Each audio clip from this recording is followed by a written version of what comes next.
It wasn't supposed to go down like this. I told you to make sure he was silenced. Find out who talked. Rain bled down the glass walls of the penthouse like the city itself was trying to wash away its sins. At exactly 2:07 a.m., the most feared man in the underworld stood barefoot on imported marble, staring at the skyline he controlled. Every dock, every warehouse, every silent shipment moving beneath the sleeping city, it all answered to him. They called him the architect. Not because he built buildings. Because he built fear. Inside the penthouse, the lights were low. Jazz hummed softly from a vintage speaker.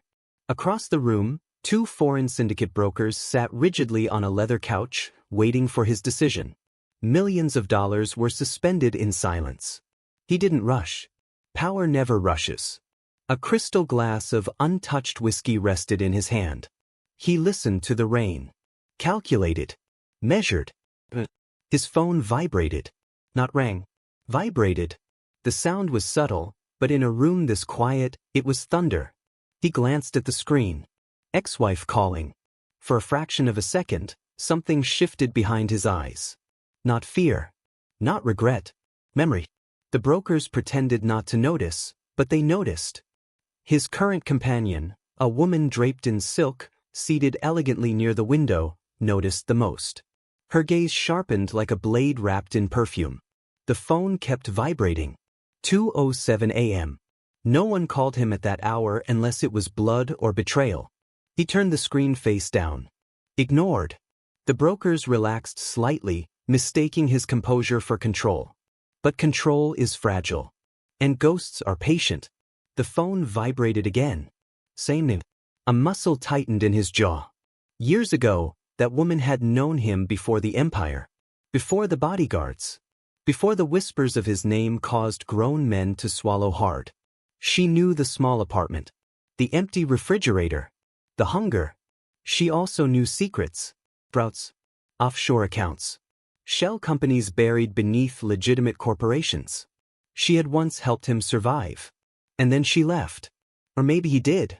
The phone stopped vibrating. Silence returned. He picked it up calmly, stared at the name for 3 long seconds, then pressed block contact. 1 tap. Just like that. The past erased. He placed the phone back on the table and looked at the brokers. Continue, he said quietly. His voice was smooth. Unshaken. But across the room, the woman in silk smiled faintly, not warmly. Not kindly. Just enough to say, good. The meeting resumed. Routes were approved. Percentages negotiated. Alliances sealed. Another expansion of his empire signed without a drop of visible blood. 15 minutes later, the brokers left under heavy security. The penthouse felt larger now. Quieter. He finally picked up the whiskey and took a slow sip. Then the phone lit up again. A known number. He let it ring once. Twice. 3 times. Something inside him whispered, answer it. He didn't. The call ended. A message notification followed immediately. No text. Just a voicemail icon. He stared at it. The silk-draped woman approached, her heels silent on marble. She wrapped her arms around him from behind, resting her chin lightly on his shoulder. Who calls at this hour? She asked softly. No one important, he replied. He didn't play the voicemail. Instead, he opened his security dashboard, cameras across the city, warehouses, docks, safe houses. Everything looked normal. Too normal. The phone vibrated again. Same unknown number. This time he answered, but didn't speak. All he heard was background noise. Echoing hallways. A faint mechanical beeping. Then a voice. Professional. Sir, we're calling from St. Gabriel's Hospital. His expression didn't change. We attempted to reach you through another number regarding an emergency contact. Emergency contact. He didn't respond. The voice continued. It concerns. The line crackled. Static. Then silence. Call ended. He lowered the phone slowly. The silk-draped woman stepped back. Hospital? She repeated carefully. He didn't answer her. Instead, he walked to the window and looked down at the city he owned. Hospitals meant weakness. Hospitals meant vulnerability. Hospitals meant records. He had removed his name from every official document years ago, buried it beneath layers of insulation. So how did a hospital still have him listed? Behind him, the woman's tone shifted slightly. "You're not going, are you?" Turned. There it was again, that faint tension in her eyes. Not concern. Calculation. "No," he said firmly. If it mattered, they'd call again. As if summoned by arrogance, the phone vibrated once more. 2:19 a.m. Same hospital number. This time, it wasn't a voicemail. It was a text message. 3 words. He doesn't know. His eyes darkened. That wasn't hospital language. That was underworld language. Across the city, in a dim corridor lined with flickering fluorescent lights, a man in a nurse's uniform slipped his phone back into his pocket and walked away from room 312. Inside that room, a woman lay unconscious. Machines beeped steadily beside her. On a small table near her bed sat a sealed envelope labeled with one name. Back in the penthouse, the underworld boss felt something he hadn't felt in years. Not fear. Not yet. But the sensation that somewhere, somehow, a move had just been made against him. And he hadn't seen it coming. He looked at his phone one last time. 2:07 a.m. That was when it started. And deep down, beneath the marble floors and the empire of silence, he knew one thing with chilling certainty. He should have answered the first call. Morning didn't bring light. It brought silence. The kind of silence that feels rehearsed. By 9 a.m., the city was awake. Traffic crawling, headlines scrolling, money moving through digital veins. But inside the fortified headquarters of the most feared crime empire in the region, something was off. He felt it the moment he stepped out of the elevator. Men who normally met his eyes with sharp loyalty now glanced down half a second too early. Half a second is nothing. Unless you rule through fear. His consigliere, Ramon, was already waiting inside the glass-walled strategy room. Screens displayed shipping routes, offshore accounts, encrypted chat logs. Everything looked stable. Too stable. "You look like you didn't sleep," Ramon observed carefully. "I didn't," the boss replied. He didn't mention the hospital call. Instead, he nodded toward the central screen. "Report." Ramon tapped a tablet. A paused security clip appeared, grainy street footage outside a quiet suburban house. Her house. 3 hours ago, Ramon began, there was an incident.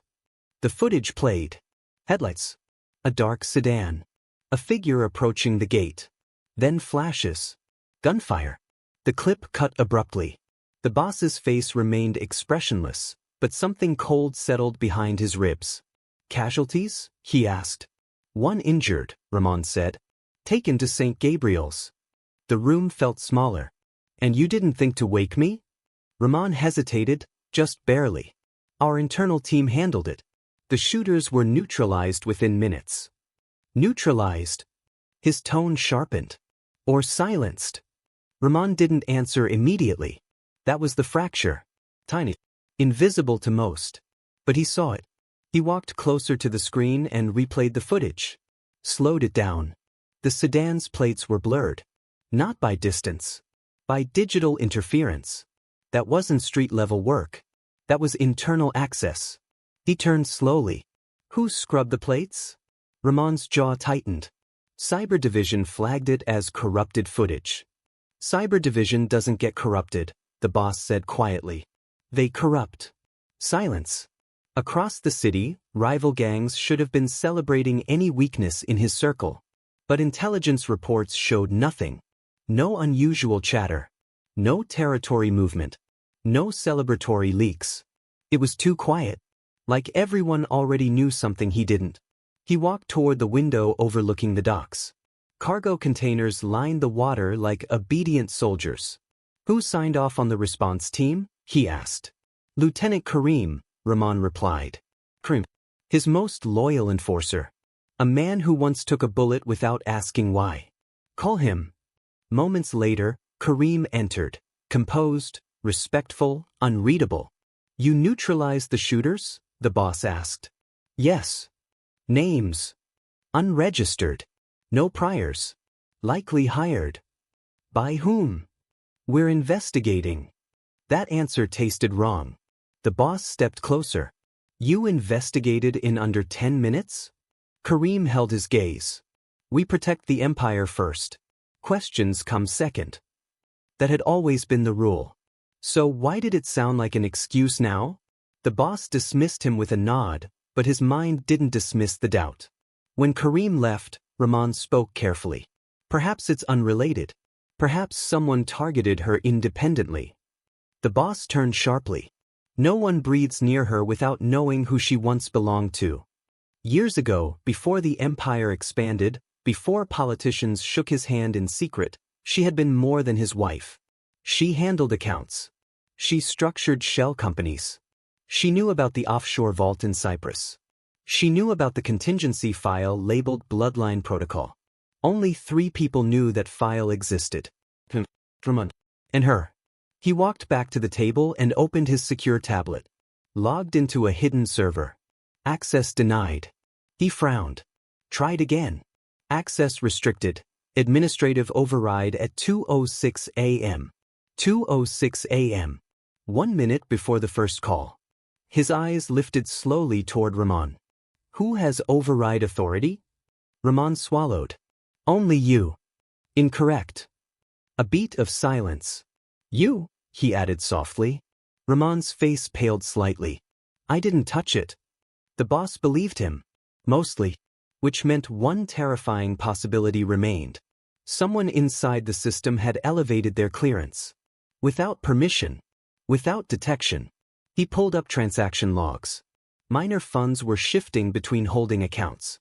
Not enough to trigger alarms. Just enough to prepare something. A succession? A payout? A quiet extraction? His phone buzzed on the table. Unknown number again. St. Gabriel's. He stared at it. Rahman spoke carefully. If this is a trap, walking into it exposes you. And if it's not? The boss replied. Rahman had no answer. The phone stopped ringing. A message appeared. Room 312. Ask about the child. The air seemed to thin. Child? His pulse didn't spike. It froze. Years ago, during their final argument, she had said something cryptic. You think power protects you, she told him. But one day, your own blood will be the thing they use against you. At the time, he dismissed it as emotion. He looked at Rahman. Did we ever confirm she left alone? Rahman hesitated again. That half-second fracture widening. She left, Rahman said. That's all we verified. The boss's gaze hardened.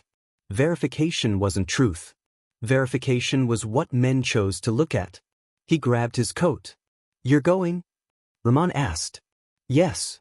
With security? No. That's reckless. He paused at the door. Reckless, he said quietly, is letting someone inside my empire rewrite my bloodline. He stepped into the elevator alone. As the doors closed, Rahman remained in the strategy room, staring at the screens.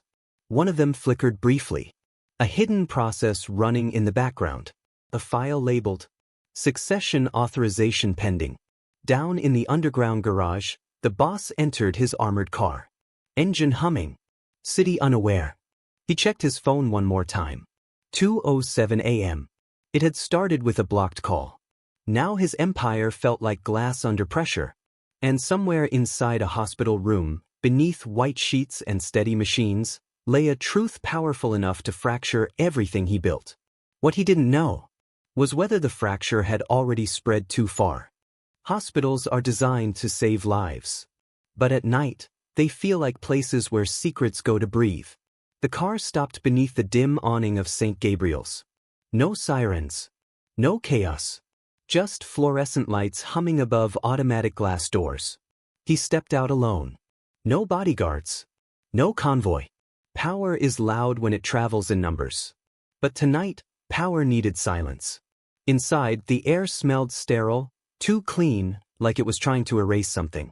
The receptionist recognized him instantly. Fear flickered across her face before she masked it with professionalism. Room 312, she whispered, as if the number itself carried weight. He didn't ask how she knew why he was there. That bothered him. The elevator ride up felt longer than it should have. His reflection in the mirrored wall looked calm, carved from stone. But his mind was moving fast. Administrative override at 2:06 a.m. Blocked call at 2:07.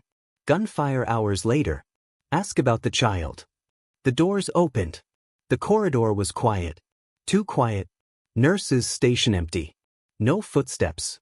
Just the faint mechanical rhythm of heart monitors echoing down the hallway. He walked slowly toward 312. Each step controlled. Measured. Outside the room, a security camera angled slightly downward, recently adjusted. He noticed everything. He pushed the door open. She lay there beneath white sheets. Unconscious. Bruises along her temple. A bandage at her shoulder. But he'd seen gunshot wounds before. This didn't look like one. He stepped closer. Machines beeped steadily beside her. Alive. But fragile. For a moment, the Empire vanished. There were no docks. No shipments. No lieutenants. Just history. Years of arguments. Betrayals. Silence. You shouldn't have called, he murmured under his breath. The heart monitor continued its calm rhythm, as if mocking him. Behind him, the door clicked softly. Turned. A nurse stood there. Late 20s. Calm eyes. No fear. That was unusual. You're her emergency contact, she said. I was. The nurse studied him for half a second, like she knew more than she should. She asked for you, the nurse said quietly. When? Before she lost consciousness. His jaw tightened. What happened? The nurse hesitated. That's not the right question. His gaze hardened instantly. What is? She stepped closer, lowering her voice. Who moved her before she got here? His pulse slowed. Not accelerated. Slowed. Meaning danger. She was transferred twice before arriving, the nurse continued. No paperwork. No digital trail.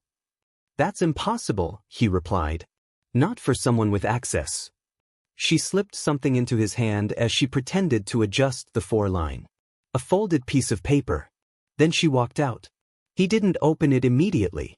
Instead, he checked the room. Bathroom. Ceiling corners. Listening devices? Nothing obvious. But obvious was for amateurs. He finally unfolded the paper. 3 words. Check the bloodline. The same message from earlier. His mind snapped back to the hidden file. Bloodline protocol. A contingency he created years ago. A silent succession system tied to biological verification. In case he was assassinated. In case the Empire needed a legitimate heir. Only 3 people knew. He looked at her unconscious form. A memory surfaced. Their last argument.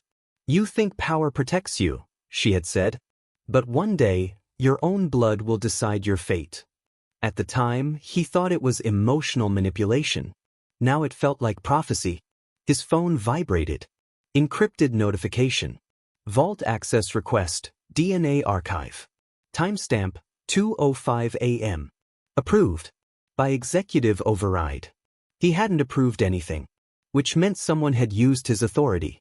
Or cloned it. He stepped back slowly. If DNA records were accessed, someone was trying to confirm lineage. But why now? His eyes drifted to her abdomen. No visible sign of pregnancy. But timelines can lie. Especially when power is involved. The door creaked open again. This time, it wasn't a nurse. It was Lieutenant Kareem. Dressed casually. Too casually for coincidence. You came alone, Kareem observed. I prefer clarity, the boss replied. Kareem glanced at the unconscious woman. She won't wake for hours. How do you know? Kareem didn't answer immediately. Another fracture. Another half-second. Medical briefing, he finally said. The boss studied him carefully. You neutralized the shooters, he said calmly. Yes. And yet she has no gunshot wound. Kareem's expression remained steady. Wrong target. Silence. Machines beeping. The boss stepped closer to Kareem. Tell me something, he said softly. If someone wanted to activate a succession protocol, how would they do it? Kareem's eyes flickered, barely. Why would anyone want that? Answer. They'd need verified DNA, Kareem said, and proof of legitimate bloodline. And if that proof existed, then the Empire would have to acknowledge it. A chill moved through the room. Outside, a code blue alarm echoed faintly in another wing.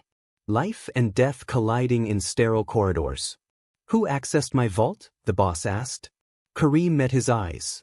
Maybe, he said carefully, the better question is, who had reason to prepare for your fall? The statement hung in the air like smoke. For the first time in years, the boss felt something unfamiliar pressing against his control. Not fear. Not yet. But uncertainty. He turned back toward the bed. Her fingers twitched slightly. A small movement, but deliberate. His eyes locked onto hers. Her eyelids fluttered. Slowly. Painfully. She looked at him. Not with love. Not with anger. With urgency. Her lips parted weakly. He leaned closer. What? He demanded quietly. Her voice barely escaped. It's not about me. A monitor beeped irregularly. Kareem stepped back instinctively. She swallowed. The child? The machine alarm spiked. Nurses rushed in. Doctors shouted instructions. He was pushed aside as chaos filled the room. He didn't resist. He simply stood there, fine, as white curtains were pulled between him and the only person who might know the truth. The machines beeped louder, then steadier, stabilized, but the curtain remained closed, separating him from answers.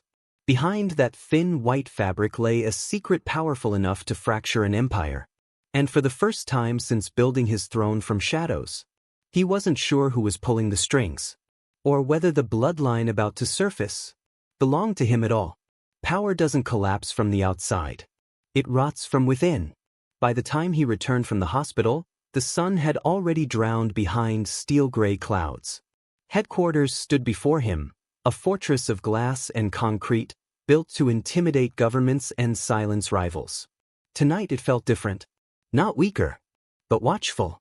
As if the building itself was waiting. He entered through the private elevator. No greetings. No eye contact. Just men stepping aside half a second too slowly. Half a second. That fracture again.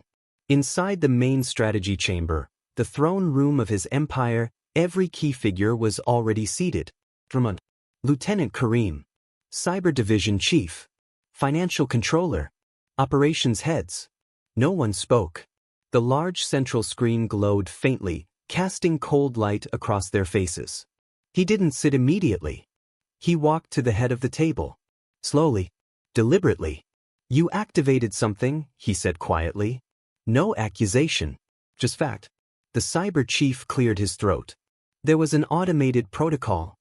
I didn't ask what it was, the boss interrupted. I asked who activated it. Silence. Rahman shifted slightly in his chair. Kareem remained still. On the screen, a file appeared. Succession authorization, pending confirmation. The timestamp glared back at him. 2:06 a.m. 1 minute before the call. He looked around the table. Explain. The financial controller swallowed. It's a contingency plan, sir. Designed years ago. I designed it. Yes. Then why is it running? No one answered. He stepped closer to the screen. Bloodline verification request. DNA archive accessed. Asset reallocation in preparation for inheritance structure. His voice remained calm. Too calm. Which one of you, he continued softly, decided I was dying? The words landed like a loaded gun on the table. Rahman leaned forward. No one believes you're dying. Then why prepare for my death? A flicker of unease crossed several faces. Kareem finally spoke. The Empire must survive any scenario. The boss turned toward him slowly. And who defines that scenario? Another pause. Longer this time. The cyber chief broke it. The system detected a legitimate claim trigger. The boss's eyes sharpened. Define legitimate. The screen changed. A new file appeared. Encrypted. Unlocked. Inside it, a medical document. Recent. Verified. DNA match probability, 99.87%. His vision didn't blur. It sharpened. Source, he asked. Hospital submission, the cyber chief replied. It was uploaded through secure channels using your clearance. My clearance was cloned, he said coldly. Or granted, Rahman added carefully. The room shifted. Small glances exchanged. Invisible alliances forming. The boss felt it now, not doubt. Movement. Like tectonic plates beneath a city. Who authorized the succession protocol? He demanded. Silence. He walked around the table slowly. You think I don't see it? He continued. Assets shifting. Minor accounts preparing liquidity. Territories quietly reassessing loyalty. He stopped behind Kareem. You've been busy. Kareem didn't flinch. The empire needs stability. And I'm unstable? No, Kareem replied calmly. But you're exposed. The word hung heavy. Exposed. The boss circled back to the head of the table. You think a child appearing from nowhere destabilizes me? Rahman spoke carefully. Not the child. Then what? The possibility, Rahman said quietly, that the child legitimizes someone else. The air thinned. Say it, the boss ordered. Rahman met his eyes. If your bloodline exists outside your control, it creates leverage. Leverage. In the underworld, leverage was more powerful than bullets. He looked back at the screen. The DNA match. Time-stamped before the shooting. Before the hospital call. Which meant this wasn't reaction. It was preparation. Who knew? He asked again. No one moved. A soft vibration echoed across the table. Not his phone. Kareem's. Kareem glanced at it instinctively. Too instinctively. The boss noticed. Answer it, he said. Kareem hesitated. Answer it. Kareem picked up the phone slowly. Listened. Said nothing. Then ended the call. Well, the boss asked. Kareem's voice remained steady. Room 312 is empty. Silence detonated across the room. Empty? Rahman repeated. She was transferred, Kareem said. Transferred where? The boss demanded. No records. The cyber chief typed rapidly. Hospital logs show manual override. Timestamp? 2:07 p.m. Exactly 12 hours after the first call. The boss felt it then. Not fear. Not anger. Clarity. This wasn't about confirming a child. It was about positioning. Someone inside this room had aligned timing, hospital access, DNA verification, and asset preparation. Not to remove him, but to corner him. He leaned forward, placing both hands on the table. If this is a coup, he said quietly, it's the most patient one I've ever seen. No one laughed. Because it wasn't a joke. Gunshots echoed faintly outside the compound. Distant. Controlled. Not chaos. A distraction. Every head in the room turned slightly. Except his. He didn't look away from Kareem. You neutralized shooters this morning, he said softly. Tell me, who neutralizes traitors? Kareem held his gaze. Depends who the traitor is. The room felt like a chessboard mid-game. No pieces knocked over yet. But positions revealed. Another notification appeared on the main screen. Asset transfer, pending final signature. Authorized by Executive Bloodline Clause. The boss straightened slowly. You moved against me, he said. No, Rahman replied. We moved to protect continuity. From what? Rahman's answer was barely above a whisper. From unpredictability. The word cut deeper than betrayal. Unpredictable meant dangerous. Dangerous meant removable. The doors to the strategy room suddenly locked with a mechanical click. Security override. Not his. The lights flickered briefly. Emergency backup engaged. On the screen, a final message appeared. Successor confirmation imminent. The boss looked around at the men who had built his empire beside him. Some avoided his eyes. Some didn't. For the first time, he realized something chilling. They weren't afraid of him tonight. They were calculating him. Another gunshot echoed outside. Closer now. He picked up his phone. Time displayed. 2:07 p.m. Exactly 12 hours after he blocked the call. He looked at his inner circle one last time. If you're going to betray me, he said calmly, you should have made sure I was already dead. The emergency lights bathed the room in red. And somewhere beyond those locked doors, a decision was being finalized. Not about territory. Not about money. About blood. And whether the throne he built from shadows was about to belong to someone else. Red emergency lights washed over the strategy room like spilled blood. The doors were locked. Not by him. Which meant one thing. Control had shifted. Not publicly. Not violently. But strategically. He stood at the head of the table while the men who built his empire sat frozen, watching the main screen.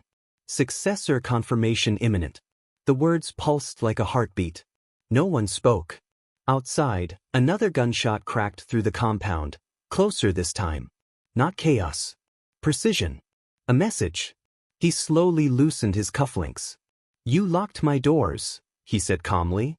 "That was your first mistake." Ramon's voice remained steady, but thinner than usual. "It's a security protocol." "Against me?" "Against instability." He almost smiled. Instability. That word again.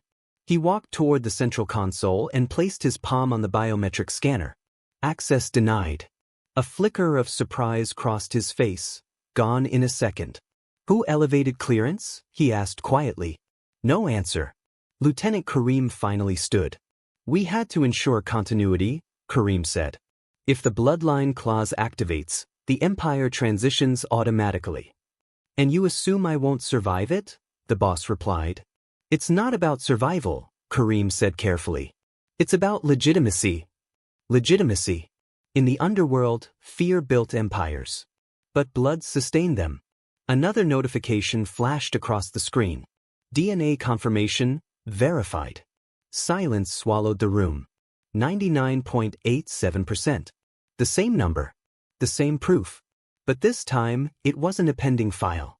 It was confirmed. The financial controller's hands trembled slightly as numbers began shifting across accounts. Small transfers, coded reassignments. Territories aligning. Trust funds unlocking. The boss watched it all. Not panicked. Not shouting. Calculating. "You moved assets before confronting me," he said softly. "Which means you were never uncertain." Ramon stood slowly. "We didn't know how you would react. And that frightened you. It concerned us." Another explosion echoed outside, closer than before.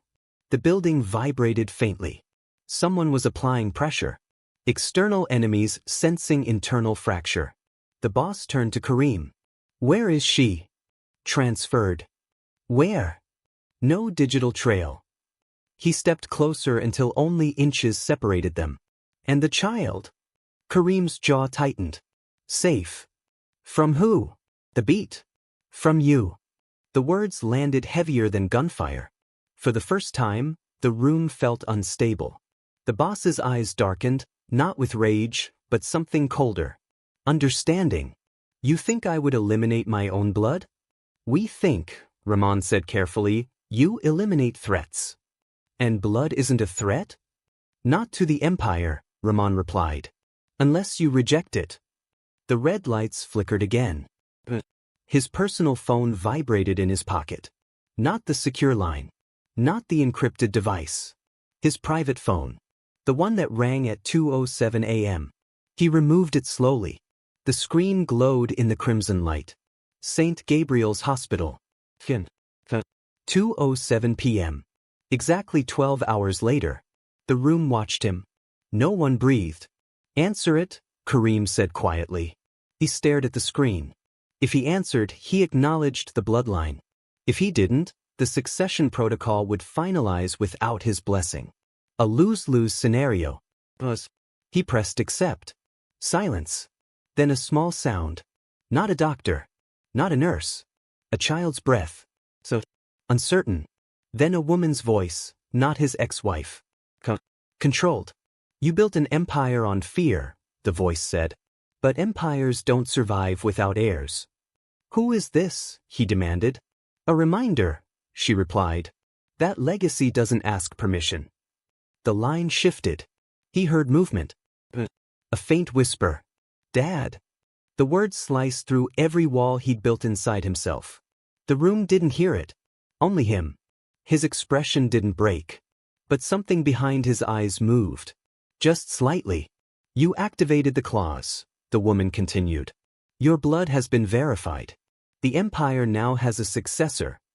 Where are you? He asked, voice steady. Somewhere your men aren't. Call ended. The screen behind him flashed one final message. Succession authorization, awaiting patriarch confirmation. All it required was his fingerprint. He turned slowly to face his inner circle.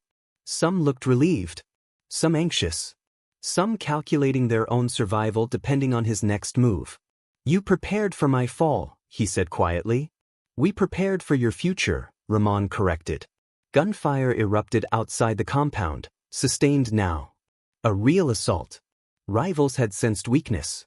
Security alarms blared. Men rushed through corridors. The Empire was shaking. Not collapsing, but trembling. He looked at the biometric scanner. If he confirmed the succession, he secured legitimacy, but admitted vulnerability. If he refused, he risked civil fracture. He stepped toward the console, placed his hand just above the scanner, looked at Kareem.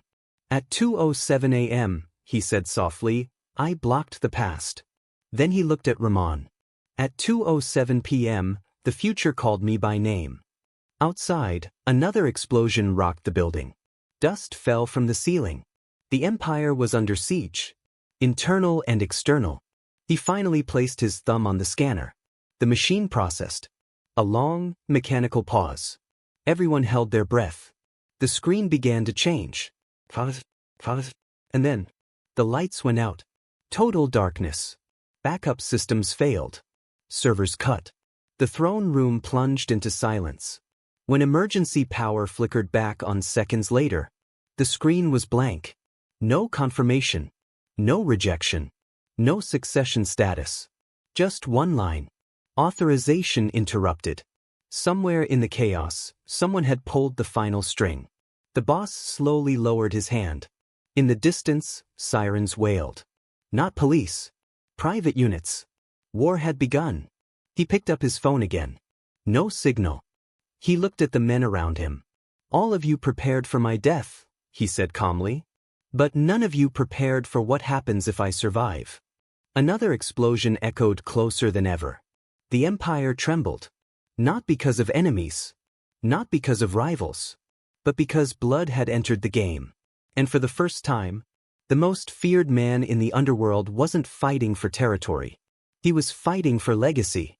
And somewhere in the dark, a child carrying his name was either his greatest strength or the weapon that would finally destroy him. Darkness doesn't last long in empires built on surveillance. It flickers.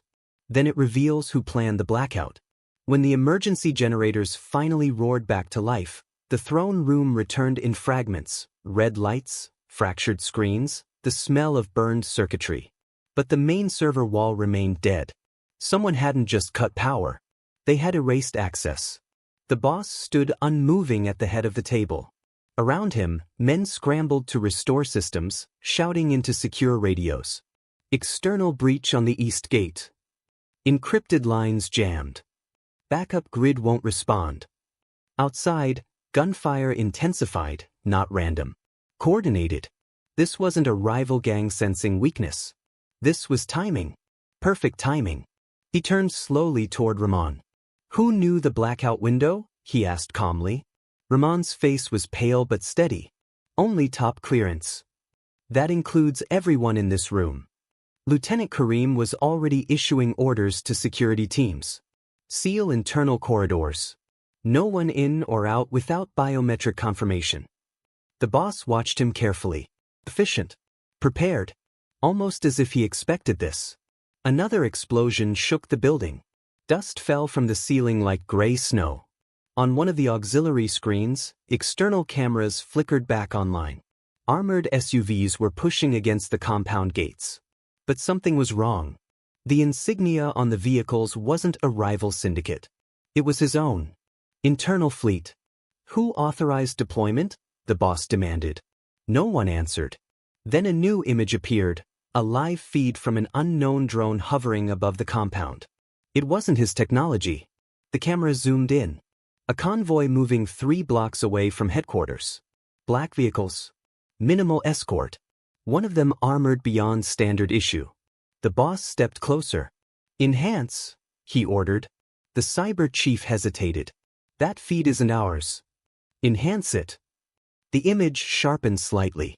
Inside the armored vehicle, visible through thermal overlay. 2 heat signatures in the back seat. One adult. One smaller. Child-sized. The room fell silent. Ramon whispered, "They're moving the air." "Who is driving that convoy?" the boss asked. The screen shifted. Driver ID tag intercepted briefly before encryption resumed. Lieutenant Kareem's security clearance. All eyes turned. Kareem didn't deny it. "I secured the transfer," he said evenly. "You defied direct command," the boss replied. "I secured the future." Gunfire erupted inside the building now. Not outside. Inside. A faction had breached the internal corridor. The war wasn't at the gates. It was in the halls. The boss grabbed a handgun from the table drawer, the same one he kept untouched for years. He didn't aim it. He just held it. "You believe the Empire belongs to blood?" he asked Kareem. "It belongs to survival," Kareem answered. "And you believe I wouldn't protect my own child?" A flicker passed through Kareem's eyes. "That depends," he said carefully, "on whether you see the child as legacy or leverage." The words hit harder than bullets. Another explosion. Closer. Security teams were dividing, some responding to Kareem's orders, some waiting for the boss. The fracture was complete. Ramon stepped forward urgently. "This isn't about emotion anymore. If the air reaches a secure zone with half the captains backing the succession clause, authority shifts permanently." "Permanently?" the boss repeated softly. Ramon nodded. "The Empire will recognize blood over fear." Silence. Outside, sirens wailed. Private military contractors, paid by someone. The boss realized something chilling. This wasn't a spontaneous coup. This was layered. Hospital access. DNA upload. Asset preparation. Internal fleet. External contractors. No. Civil war. He walked toward Kareem slowly. "Where are they headed?" Kareem hesitated. That was enough. The boss fired a single shot. Not at Kareem. At the ceiling above him. The room froze. "I built this empire when I had nothing," the boss said, voice low but thunderous. "Not blood. Not inheritance. Not legitimacy." He stepped closer. "I built it with loyalty." He turned toward the room. "And loyalty is being tested tonight." The building shook again. Over the radio, a voice crackled. "Sir, Eastern Corridor compromised. Some of our men are switching sides." Switching sides. The words echoed. The boss looked back at the drone feed. The convoy was accelerating. If it reached neutral territory, captains across the network would receive automatic confirmation of the air's relocation. Symbolism mattered.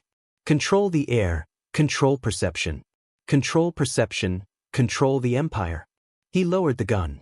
"Prepare my vehicle," he said calmly. Ramon blinked.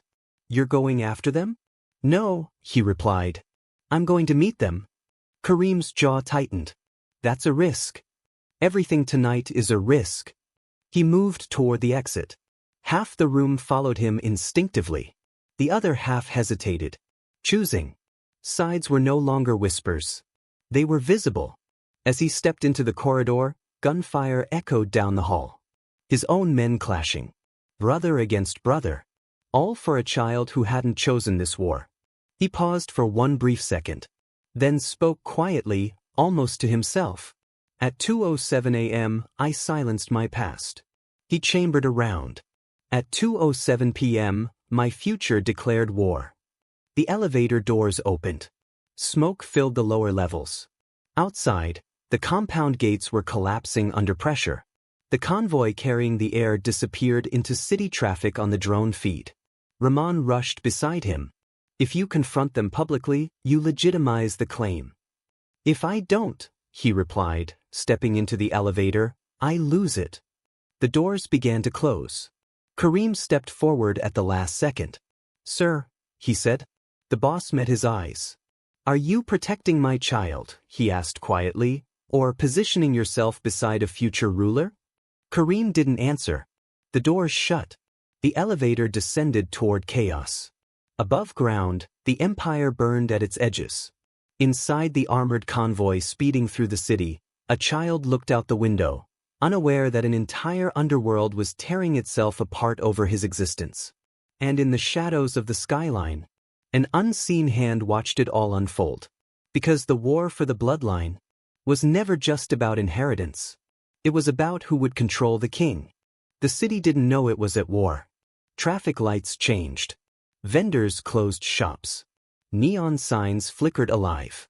But beneath the surface, power was shifting lanes at 80 miles per hour. The armored convoy cut through backstreets, escorted by 2 internal security vehicles. Inside the rear cabin, the child sat silent beside a woman in dark clothing, calm, observant. Not panicked. Prepared. Across town, the boss's armored sedan burst through the compound gates just as another explosion tore through the outer wall. Smoke chased him into the streets. Ramon sat in the passenger seat, laptop open, tapping into fragmented networks. They're routing toward the old financial district, Ramon said. Why there? The boss's eyes narrowed. Because he knew. That district housed something the captains feared more than rivals. The Founder's Vault.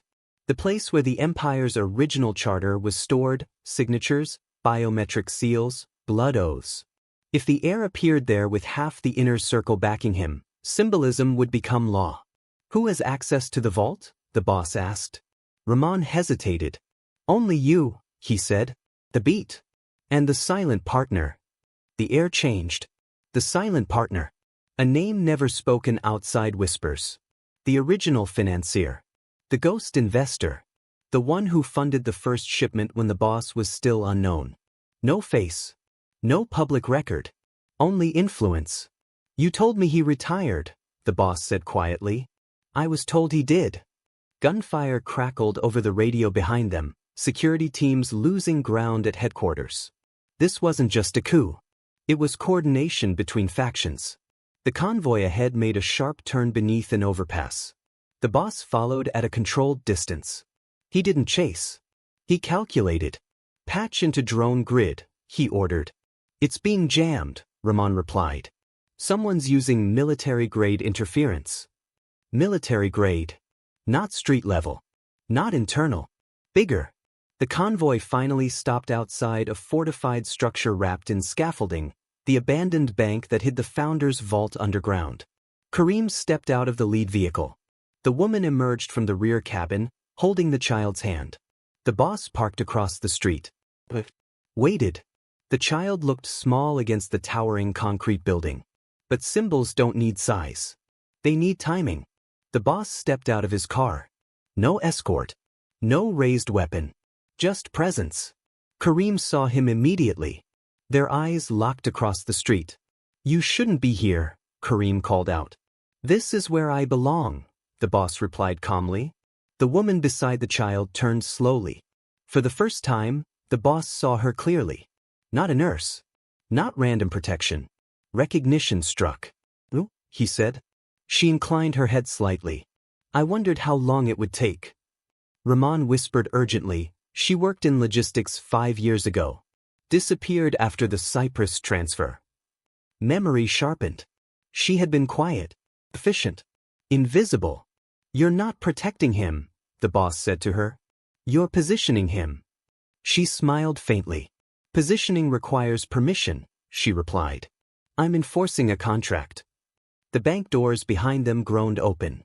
Floodlights snapped on. And from the shadows stepped an older man in a tailored coat, calm, composed. The silent partner. Older than expected. Sharper than imagined. You built something extraordinary, the silent partner said, voice smooth as polished stone. But you forgot one rule. The boss didn't flinch. I forget nothing. Blood sustains power, the silent partner continued. Fear only acquires it. The child looked between them, confused but silent. You orchestrated this, the boss said. I protected my investment, the silent partner corrected. The pieces aligned. The hospital transfer. The DNA upload.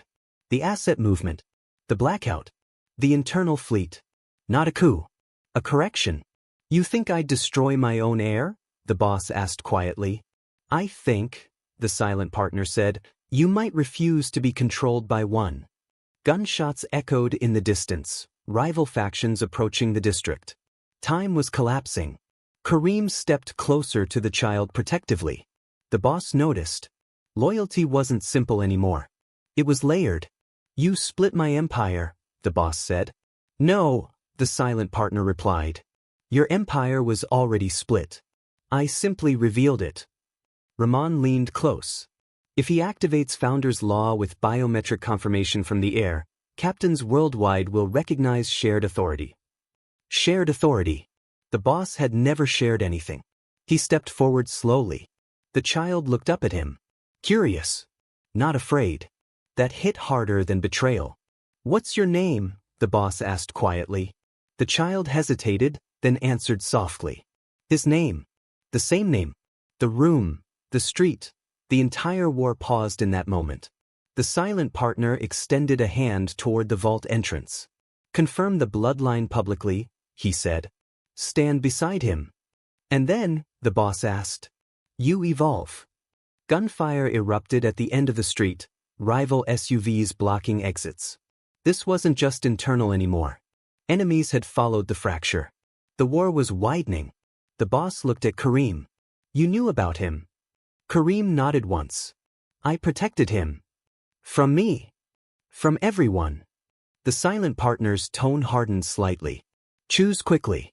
Either the empire adapts tonight, or it fractures permanently. The boss stepped toward the child. Knelt. Looked into his eyes. In that reflection, he saw something he hadn't anticipated. Not weakness. Potential. Behind them, the vault doors waited.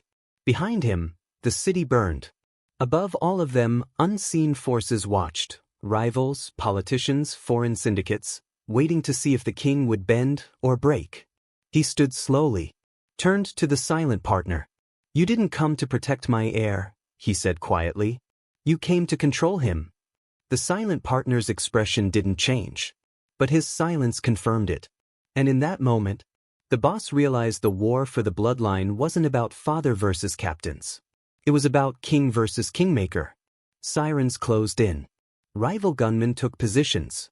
The empire's fate balanced on a single decision. The silent partner extended his hand again. Sign the future, he said. The boss looked at the vault, then at the child, then at the armed shadows creeping into the street. And finally, he smiled. Not in surrender, not in rage, but in realization. Because the silent partner had just made one critical mistake. He assumed the king needed permission to keep his throne. The boss reached toward the biometric panel beside the vault door. But instead of placing his thumb, he pulled something else from his coat. And the street erupted. The city wasn't asleep anymore. Sirens screamed in the distance. Streetlights flickered under the storm's first gusts. Smoke from burning vehicles curled into the night like snakes. The war had left headquarters hours ago, spilled into the veins of the city. The armored convoy carrying the child had vanished into a labyrinth of alleys and underground passages, but the boss knew instinctively where they'd go. Not the obvious safe houses. Not the old warehouses. They would head to the city's shadow network, the forgotten tunnels beneath the old industrial sector, where only those who knew the city like veins could move unseen. He stepped out of the car, boots splashing in rainwater pooling on cracked asphalt. Rahman and Kareem flanked him, both alert, both waiting for a single order. Split the teams, he said calmly. You two follow me. The rest secure the perimeter and cut off escape routes. The trio moved like ghosts. Neon reflections fractured in puddles, painting the streets in shards of red and gold. Every corner was a risk. Every shadow, a potential sniper. Thermal drones are jammed, Rahman whispered.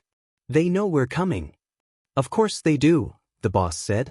They're counting on me to react. We'll act instead. They reached the entrance to the tunnels. Heavy steel gates, rusted but reinforced, blocked their path. Kareem scanned the keypad, then looked at the boss.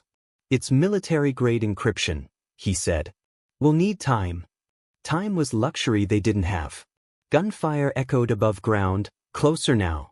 Rival factions weren't just hunting the child, they were hunting him. Time isn't a luxury, the boss said. It's a threat. Watch the child. He handed Kareem a sidearm, pocketed his own, and pressed his ear to the gate. Listening. Nothing. Silence that pressed against the bones. Then movement. Footsteps, rapid. Calculated. Not gunmen. Someone leading. Someone carrying the child.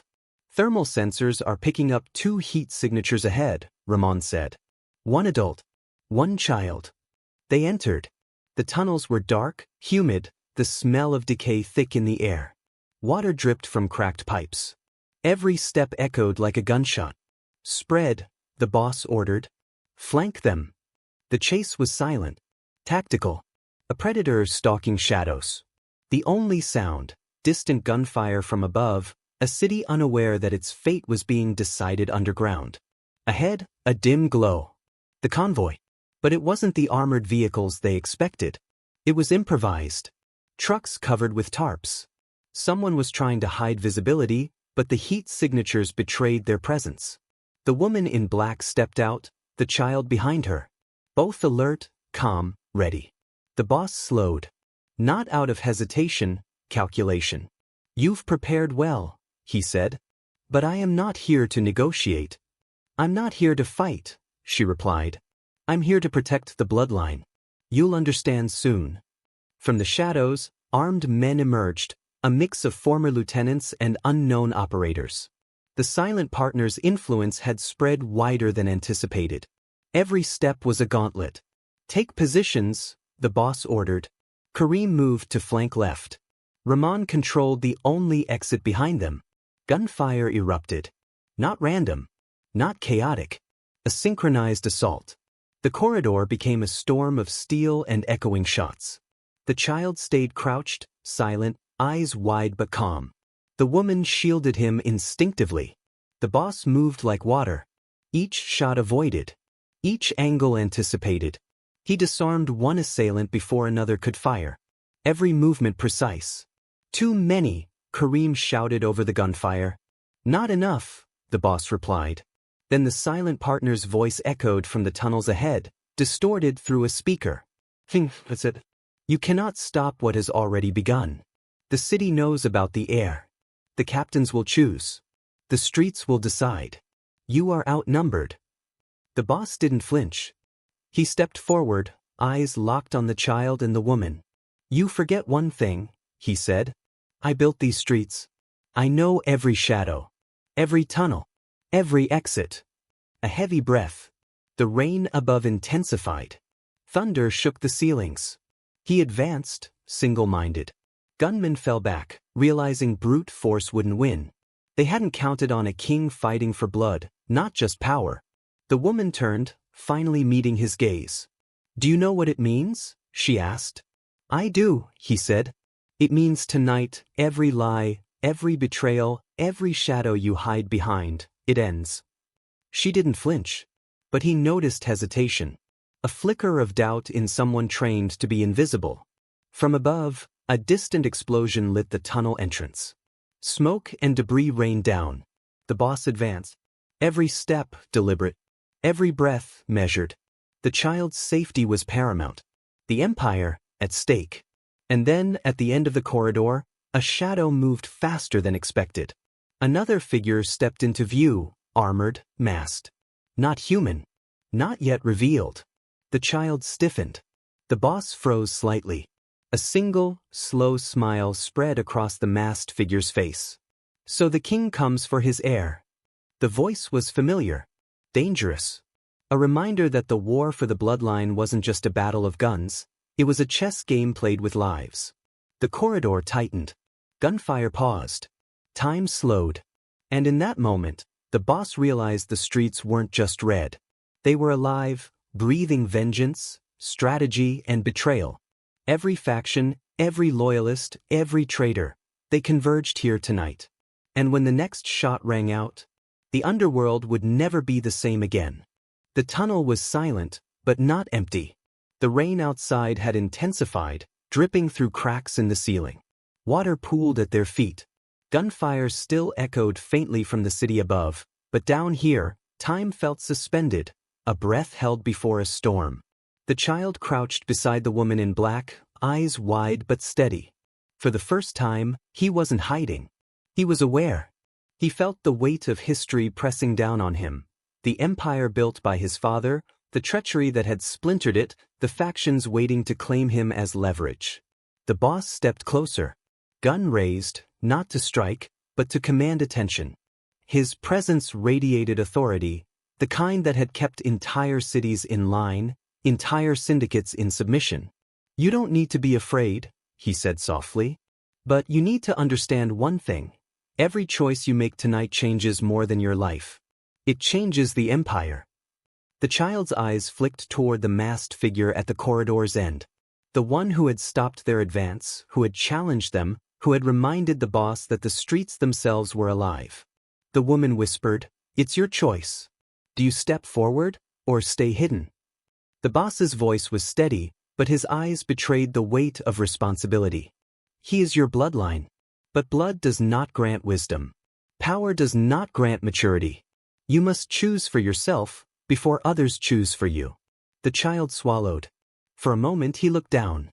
His fingers traced the edge of the cloak around him, gripping the only thing he had left of certainty in this war. "You want him to fight?" The masked figure called from the shadows, voice smooth, layered with menace. "Or to bow? You, king, cannot control what he will become." The boss didn't answer immediately. He looked at the child. And in that gaze there was clarity. There was history. There was legacy. "Do you know why we are here?" he asked quietly. The child nodded. "Because they want me. Because everyone says I'm the future." "Exactly," the boss said. "But the future is not given. It is taken. It is shaped by those who are brave enough to bear it, or cunning enough to survive it." The child's small hand trembled, but he lifted his head, eyes locking with the boss's. "I don't want to fight," he admitted. "I just want to be safe." The boss knelt, leveling himself with the child. "Safety is a luxury no heir has. Safety is a story told by those too afraid to lead. Tonight, you have a choice, to lead or to let others lead you." The child looked toward the masked figure again. "If I go forward, will it hurt them?" "Only if they try to take what is yours," the boss replied. "If you stand for your bloodline. You stand for loyalty. You stand for everything built before you." The woman in black stepped aside, revealing the armored corridor beyond. The path forward was fraught with danger, enemy operatives, traps, hidden factions ready to strike. But the corridor also led to the Founder's Vault, the heart of the Empire's legitimacy. "You will need courage," the boss said softly, "and cunning. And you will need to trust me, but not blindly. You will learn, and then decide who you become." The child's gaze hardened. He looked at the corridor, then at his father. Then at the woman who had protected him for hours. "I will go," he said, voice small but unwavering. "But not because you told me. Because it's mine to choose." The boss's lips curved into the faintest smile. "But that is the first lesson. Power obeys those who claim it willingly. Never let fear decide for you." The masked figure moved forward now, their steps deliberate. "So the heir chooses to step into the arena. Interesting. Let's see if he survives the first test." The corridor erupted suddenly. Lights flickered as enemy combatants emerged from hidden doors. A firefight began. The child instinctively ducked behind his protector. The boss raised his gun, precise, deliberate, but he didn't fire recklessly. Every shot neutralized a threat without harming the child. The woman whispered, "He must make the next move himself. You cannot protect him entirely." The child peeked from behind her, calculating, assessing. He understood instinctively that this was more than survival. It was a lesson in strategy, in legacy, in authority. A narrow escape opened up through a side hatch. The child looked at the boss. "I can take it?" "You can," the boss said. "But remember, you are not just moving through tunnels. You are claiming your place. Every step is a choice. Every decision, a declaration. The child nodded. He stepped forward, carefully, deliberately. His first act as an heir. The first step into a world where loyalty, betrayal, power, and bloodlines intertwined. From the shadows, the masked figure watched silently. The Kingmaker's hand is still in play, they muttered. But the heir, he moves differently than expected. The boss remained behind briefly, eyes scanning the corridor. Rahman and Kareem flanked him, silent, protective, calculating. This war isn't over, he said quietly. It has only shifted. The heir's choice will ignite the next stage. The child disappeared into the maze of tunnels, taking his first steps toward legitimacy, toward authority, toward destiny. A destiny that could either unite the fractured empire or burn it to the ground. The boss clenched his fists. Outside, sirens, gunfire, and the chaos of the underworld converged. Inside, a new generation of power had been awakened. And in that moment he knew the streets would run red again. But this time, it would be the heir's war. The tunnels ended abruptly in a massive underground chamber, the Founder's Vault. Ancient steel doors, etched with decades-old symbols of allegiance, loomed above them. Here, legitimacy wasn't claimed by force, it was recognized. Every captain, every faction, every loyalist would see the future tonight. The child, no longer simply an heir, stepped forward. His eyes, sharp and determined, scanned the room. Behind him, the boss, Rahman, and Kareem entered carefully, flanking him. Outside the vault, the city chaos continued, but underground, time seemed to bend. You understand why we brought you here? The boss asked softly, kneeling to meet the child's gaze. I do, the child replied. This is where I choose what the empire becomes. The masked figure, the silent partner, stepped into the chamber. Interesting, he said. The heir is finally aware. But awareness doesn't equal control. Every choice has consequences. The boss stood tall. Tonight, consequences will be measured. Not by fear. Not by blood alone. But by wisdom. The silent partner's eyes flickered to the child. Do you truly understand what it means to claim power? The child looked at the armored steel doors, then at the boss, then at Rahman and Kareem. I don't want to just inherit, he said quietly. I want to protect. I want to unite. I want the empire to survive. With honor, not fear. The boss's eyes softened slightly. This was more than survival. It was vision. The same instinct that had built his empire from nothing now reflected in the air. Very well, the boss said. Then step forward. Seal your place. The child placed his hand on the biometric panel. A mechanical hum began. The doors slowly creaked open. Light spilled from inside, cold, authoritative, symbolic. Inside, the original charter, blood oaths, and financial seals were preserved.